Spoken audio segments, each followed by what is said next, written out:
Om Namo Bhagavate Vasudevaya.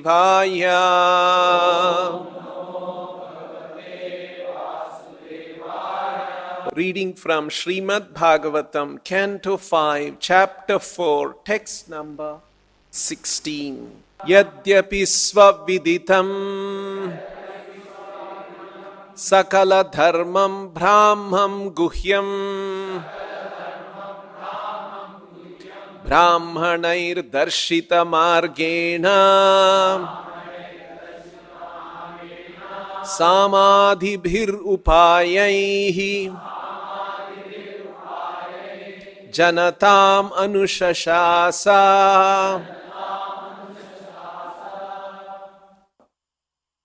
Although Lord Rishabhadeva knew everything about confidential Vedic knowledge, which includes information about all types of occupational duties, he still maintained himself as a Kshatriya and followed the instructions of the Brahmanas as they related to mind control, sense control, tolerance, and so forth. Thus he ruled the people according to the system of Varnashrama Dharma, which enjoins that the Brahmanas instruct the Kshatriyas and the Kshatriyas administer to the state through the Vaishyas and Shudras. Purport by Srila Prabhupada. Although Rishabhadeva knew all the Vedic instructions perfectly well, he nonetheless followed the instructions of the Brahmanas in order to perfectly maintain the social order. The Brahmanas would give advice according to the Shastras, and all the other castes would follow. The word Brahma means perfect knowledge of all activities, and this knowledge is very confidentially described in the Vedic literatures. Men trained perfectly as Brahmanas should know all Vedic literature, and the benefit derived from this literature should be distributed to the general populace. The general populace should follow the perfect Brahmana. In this way, one can learn how to control the mind and senses and thus gradually advance in spiritual perfection. Thus ends the Bhaktivedanta purport. So we are reading in this chapter the characteristics of Rishabhadeva. Rishabhadeva, an incarnation of the Lord. And in this particular verse, in the last few verses, we have been seeing that how he acted, although he is the Supreme Lord, he acted like a jiva to set an example, because examples are important in the human society. Yad yad shirshanyacharitam tat tat anuvartate lokaha. And in today's verse, the verse says, Yadyapi svaviditam. He is the Supreme Lord, Rishabhadeva. He knows everything. Although yadyapi svaviditam, although he is fully conversant, he is fully aware. Sakala dharmam, he is familiar, he is aware of sakala dharmam.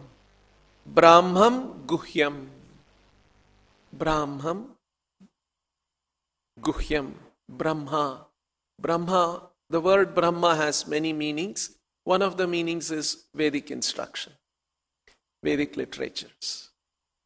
If you see that verse, Janmadyasya yatonmayad itiratas charteshva bhignaswarat tene Brahma hridayadi kavaye. There that Brahma refers to Vedic instruction. Adi kavaye refers to Lord Brahma, Chaturmukha Brahma.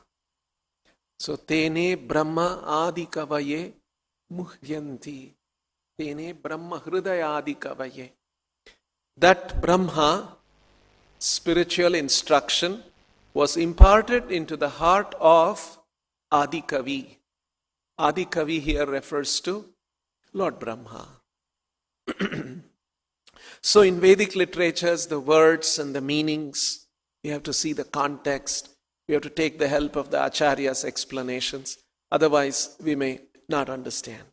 So here, Brahmam refers to Vedic instruction, and Brahmam Guhyam, confidential. So there are confidential instructions in the Vedic literature. So Prabhupada explains what is confidential. Confidential means it is not for ordinary people, it is for qualified people.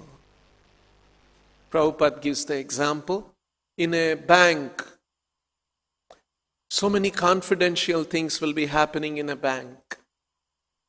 Some big amount, loan is being given, loan is being sanctioned, some deposits, how money is coming to the bank, confidential things. Ordinary clerks and somebody in the bank may not know all those things. But the senior people in the bank, the manager, someone senior level, they know many things what are happening in the bank. So, in other words, Brahmam Guhyam, this knowledge, for us to properly understand, requires qualification. We'll see that more. Another meaning of the word Guhyam, Prabhupada explains, is it is very, very important knowledge in the human society. That's another sense of the word Guhyam.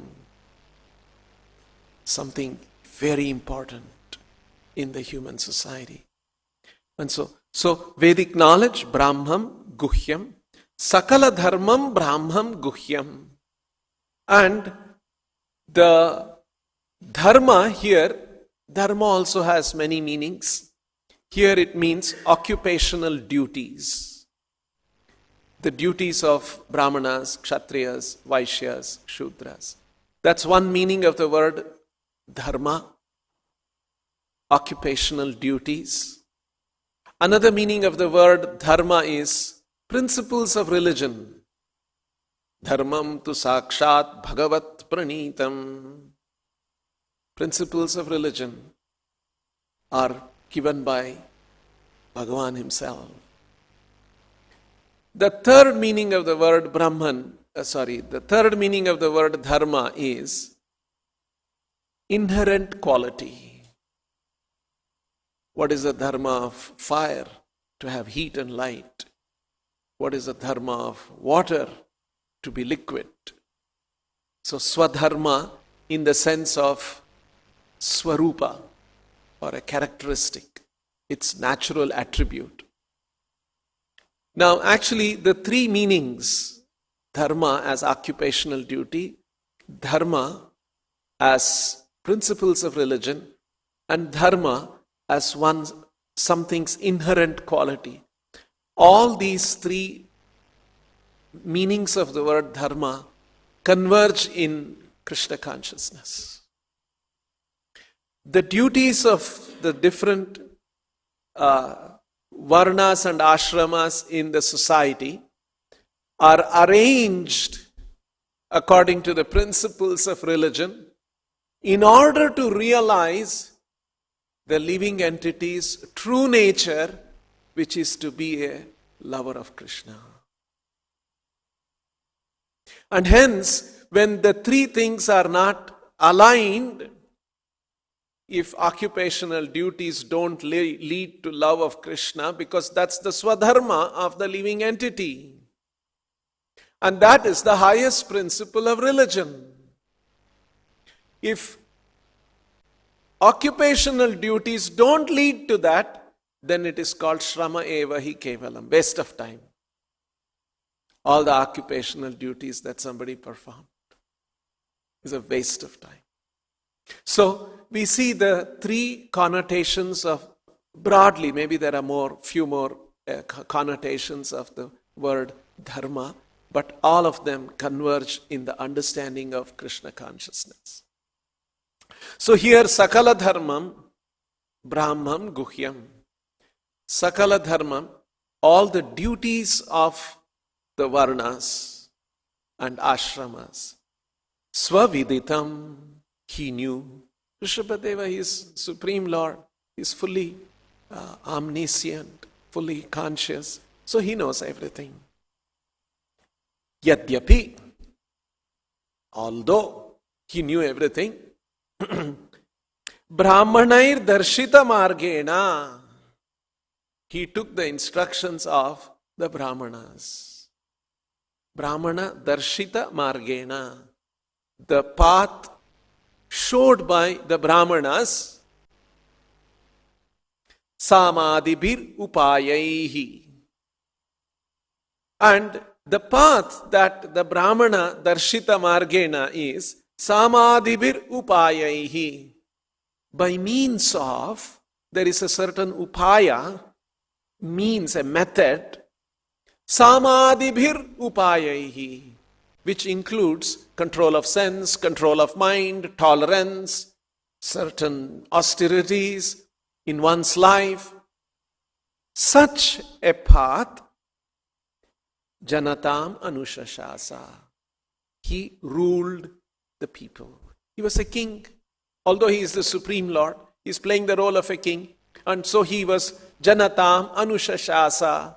He had to rule the world, rule his kingdom. How did he do that? Samadhibhir upayair janatam anushashasa. Practicing and giving importance to principles of sama adi. Control of sense, control of mind, tolerance, titiksha, and so on. And many other. Upayaihi. That path, Brahmanai darshita margena, that path of samadhibhi, control of sense and control of mind, as taught by the Brahmanas, he followed and he ruled his kingdom. So although Lord Rishabhadeva knew everything, yadyapi svaviditam, sakala dharma, knew everything about confidential Vedic knowledge, Brahmam Guhyam, which includes information about all types of occupational duty, Sakala Dharmam. He still maintained himself as a Kshatriya and followed the instructions of the Brahmanas. Brahmanair Darshita Margena, as they related to mind control, sense control, tolerance, and so forth. Samadhibhi. Brahmanai Darshita Margena Samadhibhi.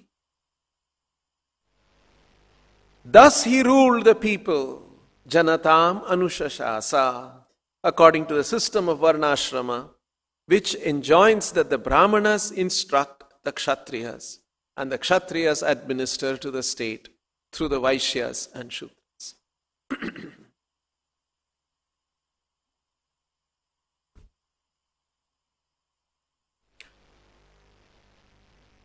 So these are some of the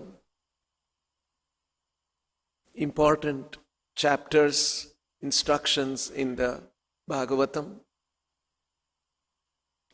Rishabhadeva, one of the incarnations of the Lord.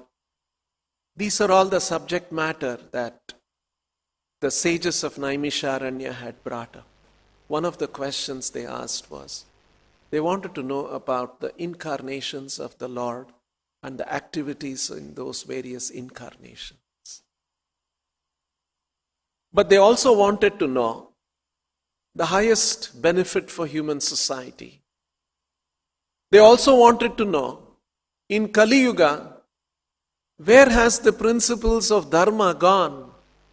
Because Krishna, when he was present, he was himself dharma personified. He was himself maintaining dharma. He was killing asuric forces in the society. And he was maintaining dharma samsthapanarthaya.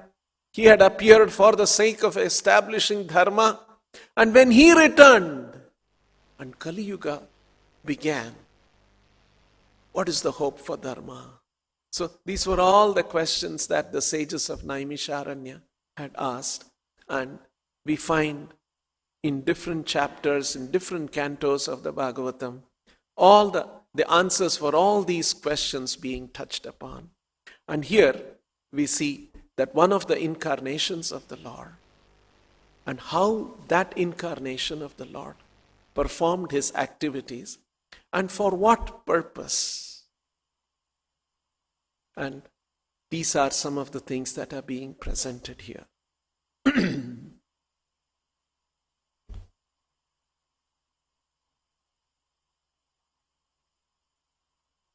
So this Brahmam Guhyam, this Vedic knowledge, it is knowledge. It is serious knowledge, but it has to be understood with samadhi, with sense control, mind control, and so on. Otherwise, we will not grasp this. So Krishna explains in the Gita, Tasmatvam indriyan yadav niyamya bharatarshabha papmanam prajahyenam jnana vijnana nashanam. So from the beginning, Krishna explains that one has to Tasmatvam indriyan yadav niyamya bharatarshabha. Indriyani adav niyamya. Unless we control the senses, control the mind, control the urges of the body, if such austerities and self-discipline is not present, then something else happens to an individual.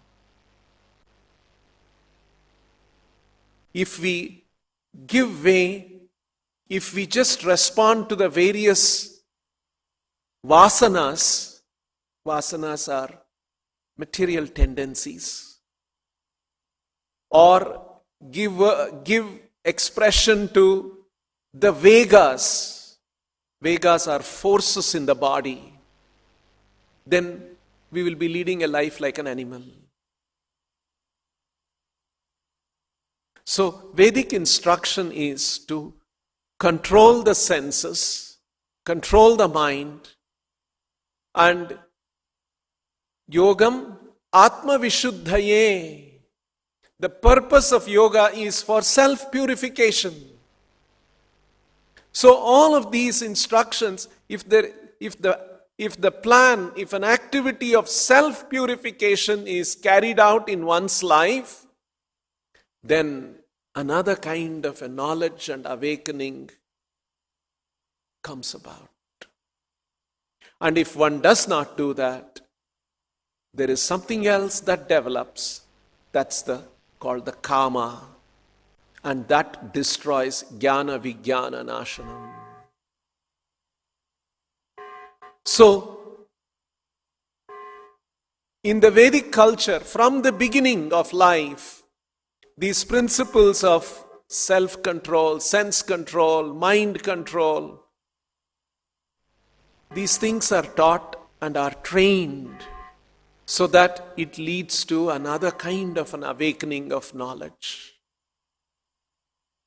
So Rishabhadeva knew all this, and he encouraged, although he was the Lord, he took the position of a Kshatriya, and as a Kshatriya, he was inferior to the Brahmanas. And so he looked upon the Brahmanas to give directions to him. Brahmanai darshita margena anushashasa. Not that he did not know how to rule the kingdom, but to set an example, to set the right standards in the human society, how a king should conduct himself. He took directions from the Brahmanas. And who gave him directions? According to samadhibhir upayaihi. Prabhupada points out here, this is a very balanced, very wonderful Prabhupada's presentation. This knowledge requires qualification because this is confidential knowledge. Brahmanas would get that, would acquire the qualification and would become conversant with that knowledge. But it was also the duty of the Brahmanas, not that they became enlightened, they acquired some special knowledge and they kept that knowledge for themselves. That was not the principle. It is the duty of the Brahmana, that elevated, confidential, very, very important knowledge that the Brahmanas acquired. He should find ways and means to present that knowledge and share that knowledge with everyone in the society, so that everyone can benefit. It's not that, now I have got this knowledge and I'll keep it to myself and only I will benefit. That's not the thinking of the Brahmanas. It's meant to be given to everyone, so that everyone benefits from that. So these are some of the very important aspects of Vedic culture. But unfortunately, it was lost in human society, in Indian history. So Brahmanas became very possessive. Because they had special knowledge, they were respected in the human society. And they wanted to take advantage of that respect. They wanted to keep that knowledge for themselves. And they wanted to exploit. These kind of tendencies, these kind of practices came up in Kali Yuga. And that's how we have a very much criticized caste system in our country. No doubt, the way things became exploited in the name of caste system is not acceptable. And so people are in today's world, intellectuals in our country, they are very much against caste system, very much against Brahminical system, Brahminical culture. But Srila Prabhupada presents an altogether new perspective of the whole thing. In one place, Prabhupada writes in the first canto of the Bhagavatam purport, it is the duty of the Brahmana to elevate everyone to the Brahminical status. It's not that I'm a Brahmana, I will remain and let everyone remain where they are so that I can exploit them. The true intent of Brahminical knowledge or the Brahminical position is to see that everyone is elevated to Brahminical stage. Why should that not be given to anyone? Provided they also acquire the necessary qualifications. And a Brahmana has to help and inspire others to acquire the necessary qualifications. So it's a very wonderful presentation of the real import of the Vedic literatures that Srila Prabhupada brings out. So the Bhagavatam especially is dealing with that very confidential part of the Vedic knowledge. And in a summary, Krishna gives that in the Gita. Idam te guhyatamam pravakshyam anasuyave. And this is another very interesting thing that Prabhupada points out.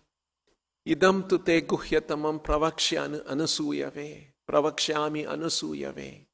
I am revealing this very confidential knowledge, Arjuna, because you are not envious of me. This is another revelation that Srila Prabhupada makes. Not only that we are envious of each other in this material world, conditioned souls are not only envious of each other, we are also envious of God.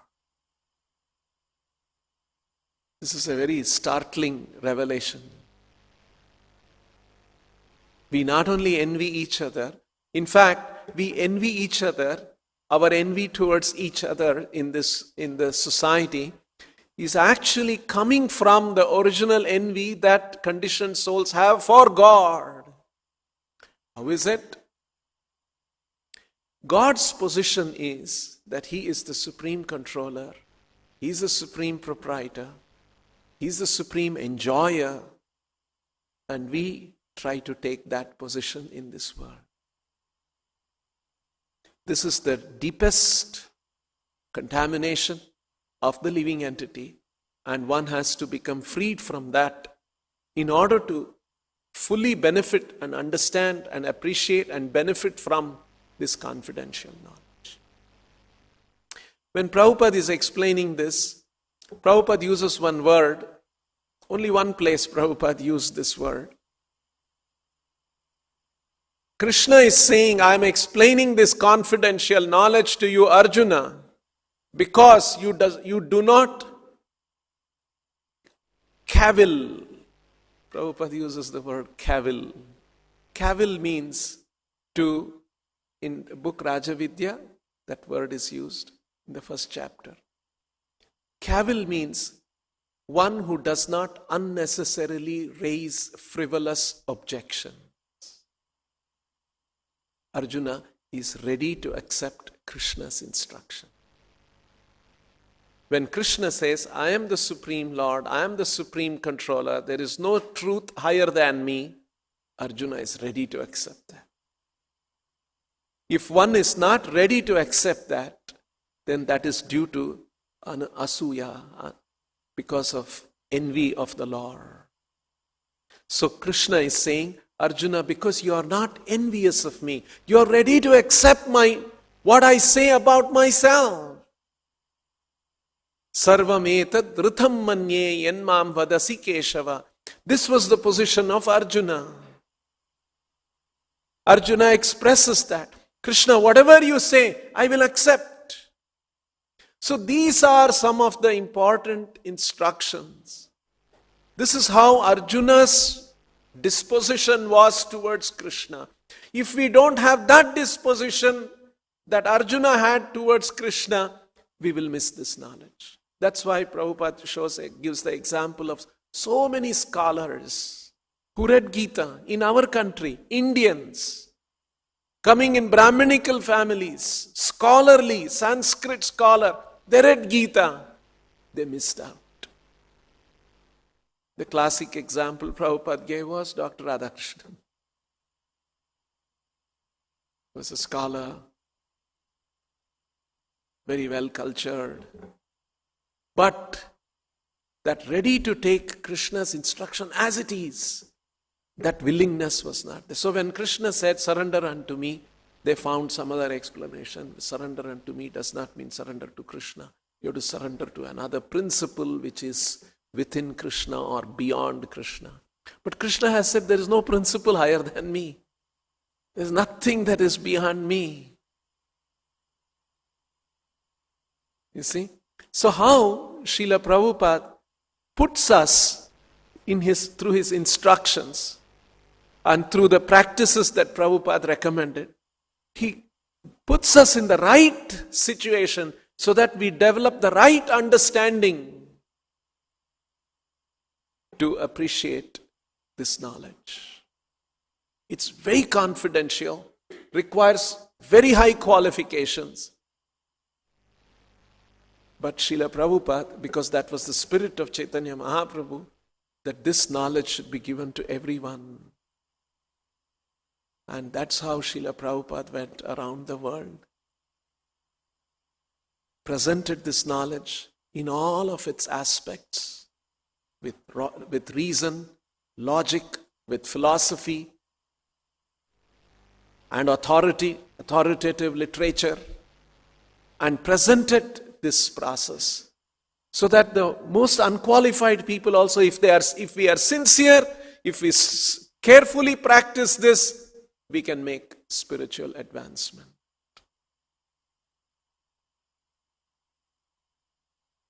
So, very advanced, very confidential, very, very important knowledge which requires high qualifications was given freely to everyone.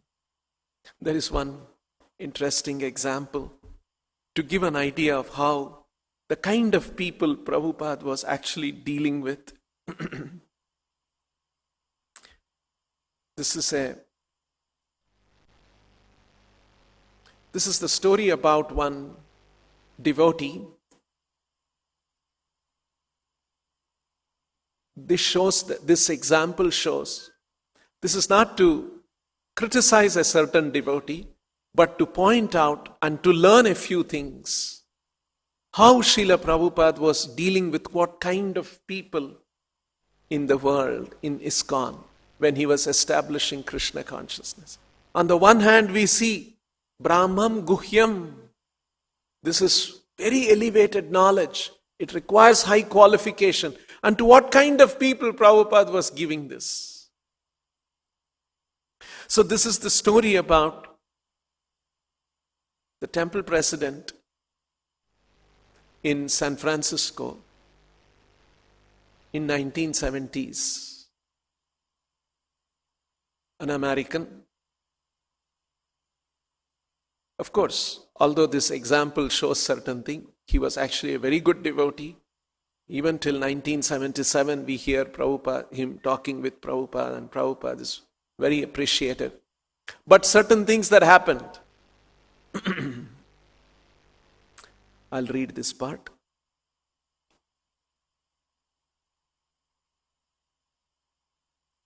I will not mention the name of the devotee. We just want to learn something from this. Other than through letters and phone conversations, I had never met so-and-so devotee. But I knew he had been president of the San Francisco temple and had founded the San Jose temple before pioneering in Mexico. His obvious sincerity, energy, and intelligence had endeared him to Prabhupada immediately. So Prabhupada had appreciated him very much. 2 years earlier, Prabhupada had arranged that devotee's marriage to another devotee who were old friends from our pre-Swami days. The devotee who is writing this is saying. And the stormy relationship between these two hot-blooded Latins was notorious on the ISKCON gossip circuit, meaning something that was going on between the husband and wife. This is the story we had heard. Once, the temple president was giving a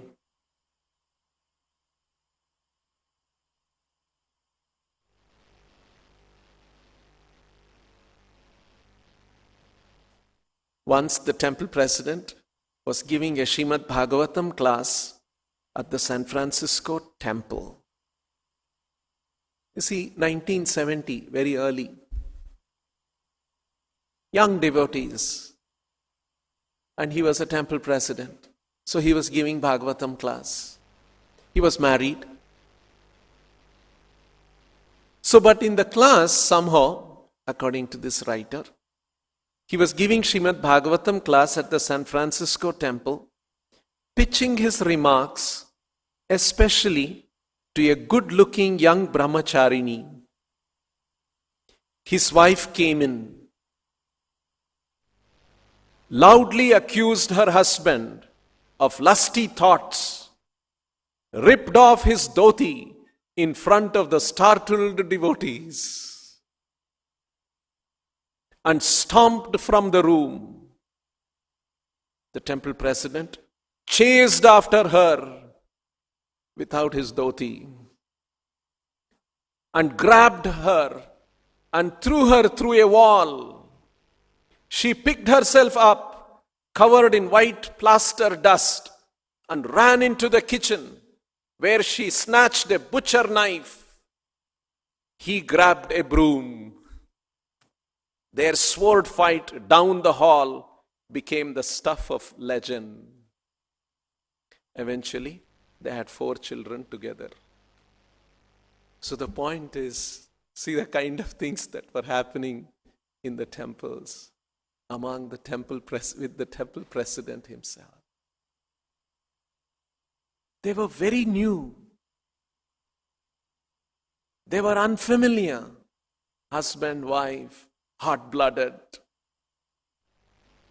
But Srila Prabhupada was encouraging them And we see from 1970 to 1977, you see the conversations, how much of a transformation Prabhupada brought out. The kind of people that Prabhupada was working with. Prabhupada himself said, Krishna has sent me third class, fourth class people. Krishna didn't send me first class people.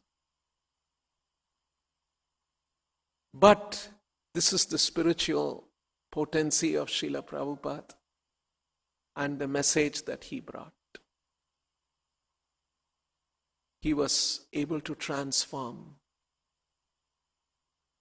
very, very ordinary people and make them competent and qualified to understand the most confidential knowledge.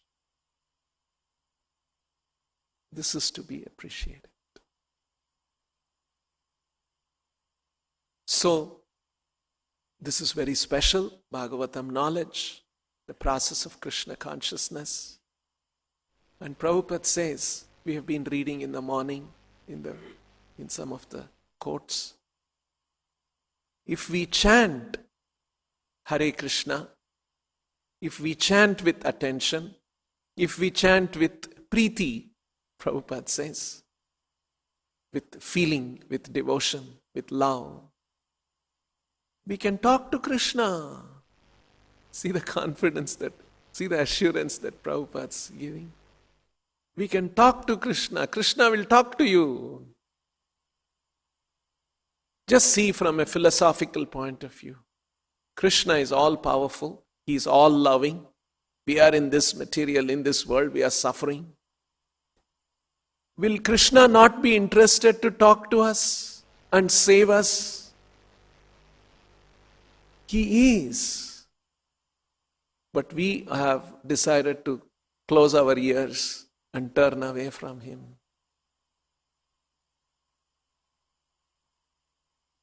So it is what Prabhupada says makes perfect sense, it is perfectly logical, provided we become sincere, we become eager, we become strong, and not just be sentimental. Sentimental means sometimes we do, sometimes we don't do. Then it is sentimental. Buddhya dhriti grihitaya. Our dhriti, our determination, should be founded on intelligent conviction. There is intelligent conviction is needed.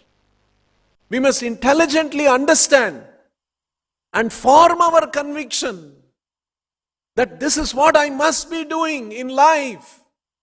Nothing else is better than this in life.